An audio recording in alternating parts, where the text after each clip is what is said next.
أشهد أن لا إله إلا الله وحده لا شريك له وأشهد أن محمدا عبده ورسوله اللهم صل وسلم وبارك على سيدنا محمد وعلى آله وأصحابه أجمعين أيها الحاضرون اتقوا الله حق تقاته ولا تموتن إلا وأنتم مسلمون وقال الله تعالى في القرآن الكريم أعوذ بالله من الشيطان الرجيم من عمل صالحا من ذكر أو أنثى وهو مؤمن فلنحيينه حياة طيبة ولنجزينهم أجرهم بأحسن ما كانوا يعملون.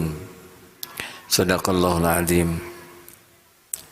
Semoga hidup kita yang cuma sekali-kalinya di dunia ini kita bisa merasakan bahagia, mulia, dan selamat.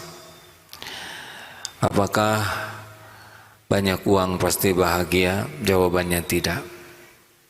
Apakah gelar yang tinggi pasti bahagia? Tidak juga.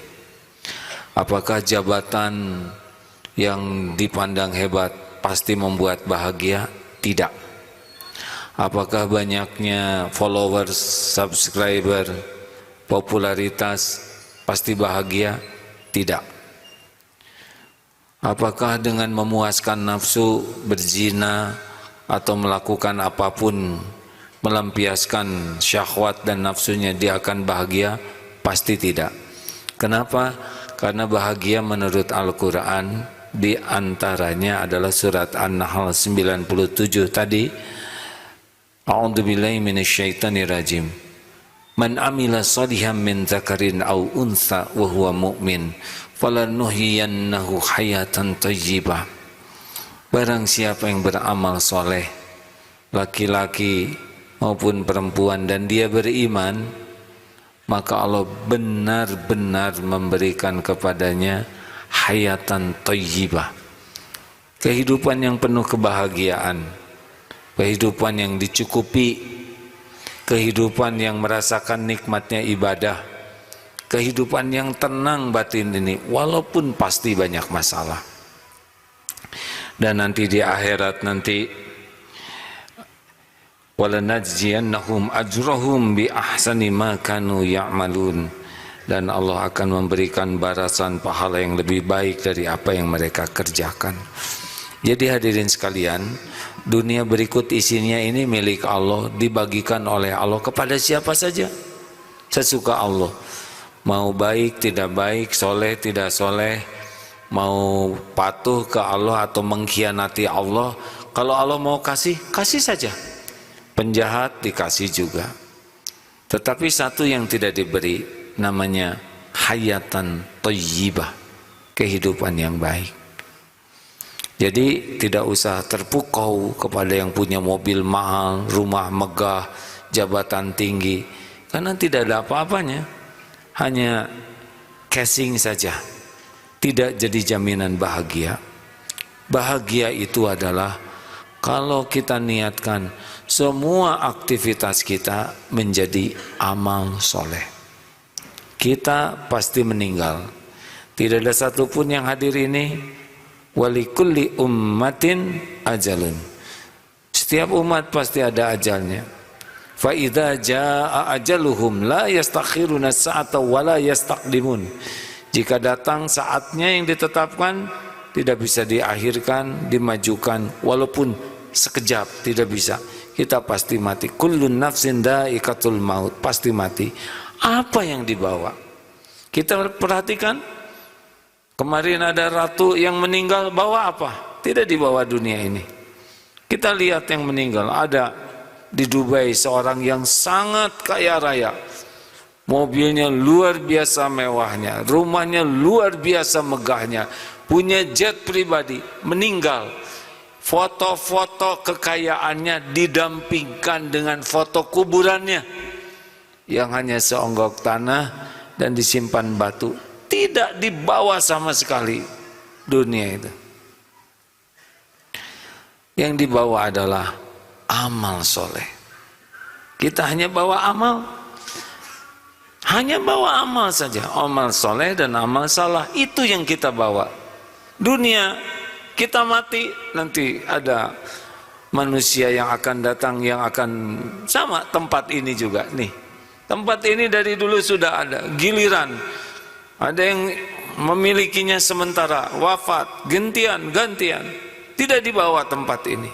Yang dibawa adalah kalau tempat ini jadi amal soleh. Di dunia bahagia, hayatan thayyibah dengan amal soleh.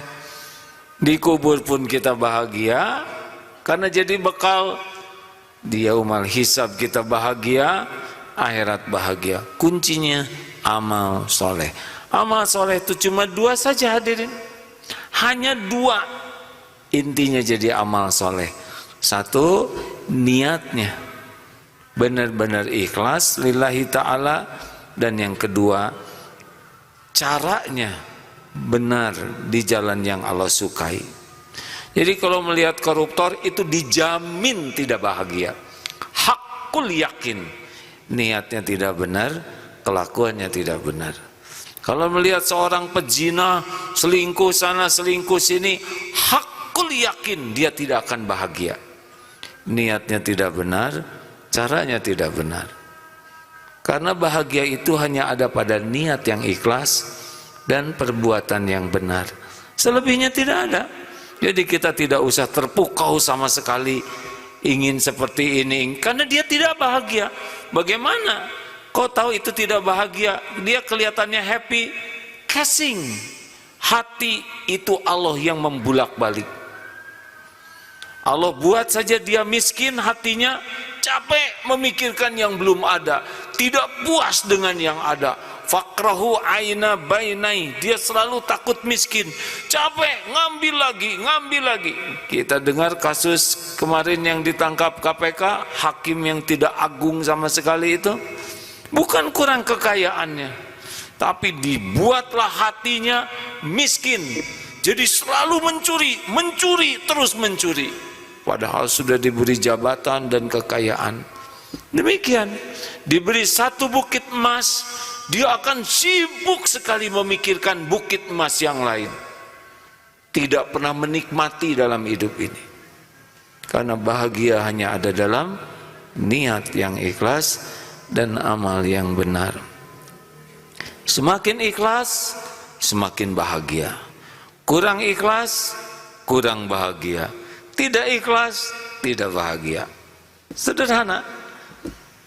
Memang untuk jadi orang ikhlas tidak hanya cukup dengan mendengar sekali ceramah ini.